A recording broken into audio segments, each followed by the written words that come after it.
Welcome everyone. Listen to this noise that my washer machine makes about every 6 months.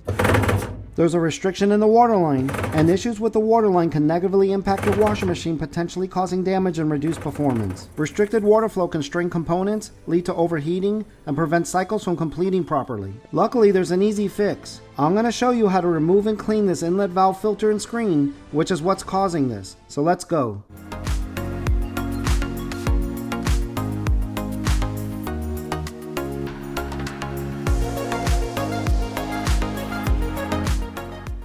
Is your washer machine making a noise when it's filling? Mine starts to do this about every 6 months. We have very hard water in my area, and I don't have a water softener. I'm going to show you how to fix this in this short video. Let me show you what mine is doing so you can compare it to yours. Now this can happen with the cold or hot water line, but for me it mostly happens with the hot. As the water fills, you can see how the stainless steel hose is literally shaking as it fills, and it makes that awful noise. This reduced water flow can force the pump and motor to work harder to compensate, potentially causing them to overheat and wear out prematurely. So if your washer machine is doing this, you want to address this quickly.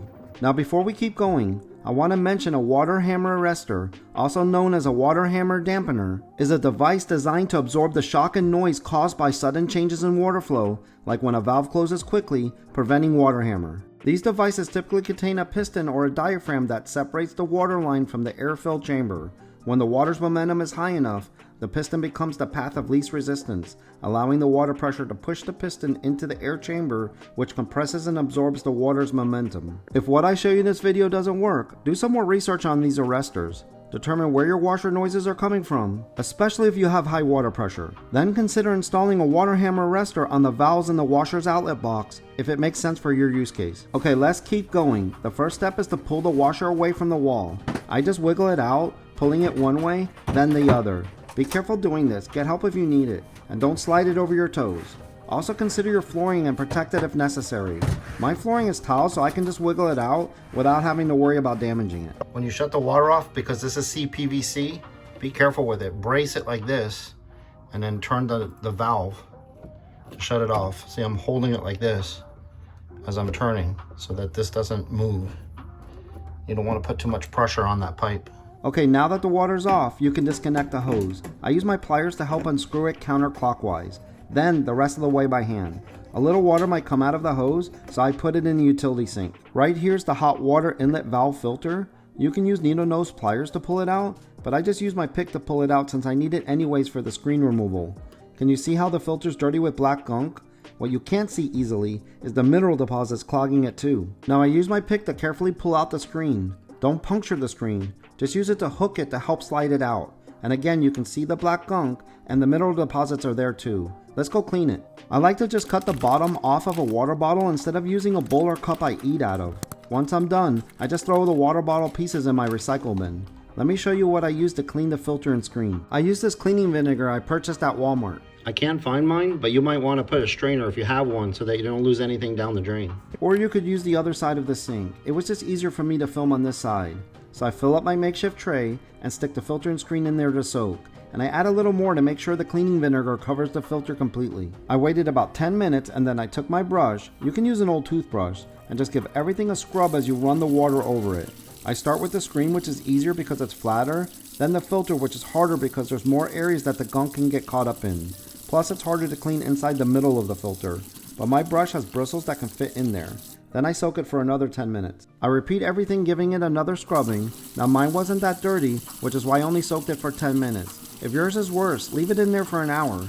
Let me show you a close-up shot how it came out. Pretty clean. The cleaning vinegar does a good job removing mineral deposits and any gunk. Here's a shot of the screen. Let's go reinstall it back on the washer and see if this worked. Now look how the screen goes in with the part that flares out goes toward the hose and the smooth part goes toward the machine. You just use your fingers to stick the screen in there with a slight push. The filter goes in with the part that you pull it out with facing the hose like this. Now these washer machine hoses have a gasket, so you don't need any kind of Teflon tape.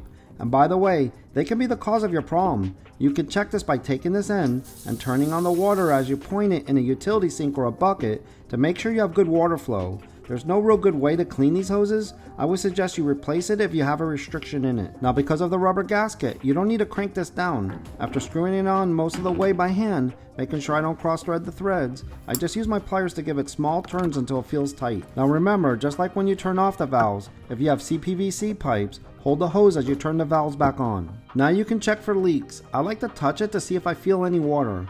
Okay, let's push the washer machine back so we can see if this worked. Okay, again, be careful doing this so you don't hurt yourself. Also pay attention to where you push on your washer machine.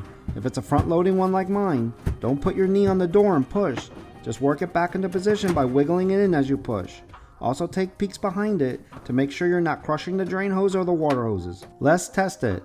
With the same load of clothes in there, I power it on. It starts load sensing to see how much water is needed for the wash, and then it starts filling with water. This is when you're going to see if this worked. So the cold water starts filling first. You can hear the burst of water as the washing machine is determining how much it needs to fill. And next you will hear it start filling with more cold water as a constant fill. Now for what we've been waiting for. Here are some bursts of hot water. As you can hear, no more noise. The hose is also not shaking like before.